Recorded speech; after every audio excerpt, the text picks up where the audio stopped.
Ես ուզում եմ խոսել այնուամենայնիվ մեր ընդհանուր սեփական եկամուտների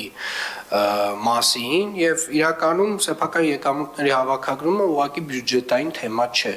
Սեփական եկամուտները Երևան քաղաքի կառավարելիության խնդիրները լուծելու ունակության մասին է։ Եվ երբ որ օրինակ մեզ ասում են հրատապ կարգով էս փողոցը պետք է ասֆալտապատվի, էս կոյուղին պետք է վնասվելա, ինչ որ մի բան պետք է արվի, հեղեղատարը մյուսը, այդ հիմնականում Երևանի քաղաքապետարանը իրականացնում է սեփական եկամուտներով։ Եվ վերջին տարիներին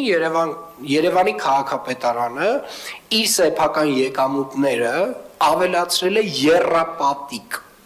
եռապատիկ, այսինքն Երևանի քաղաքապետարանը վերջին 3 տարվա ընթացքում արել է ամեն ինչ, որպեսզի իր կարողությունը արագ խնդիրները լուծելու ավելացնի, բայց ինչ է նաև դրա հետ մեկտեղ տեղի ունեցել։ Իհարկե դրա հետ մեկտեղ մենք ավելացրել ենք մեր ավտոբուսային ցանցում նոր որակյալ ավտոբուսների քանակը, մենք ավելացրել ենք նոր տրոլեյբուսներ եւ դրանք էական ծախսեր են ավելացրել Երևանի քաղաքապետարանի համար, որոնք կրկին Երևանի քաղաքապետարանը հոգում էր եւ օրինակ նախորդ տարի միայն Երևանի ավտոբուս ՓԲ-ի սուբսիդիան հասել էր մոտ 9 միլիարդ դրամի։ Եվ այսօր մենք արձանագրեցինք, որ այնուամենայնիվ որոշակի թեր հավաքագրում ունենք հանրային տրանսպորտի ոլորտում մոտ 2.3 միլիարդ, ճիշտ եմ, չէ՞, ֆիքսում, պարոն Հակոբյան։ Եվ իրականում որքան էլ որ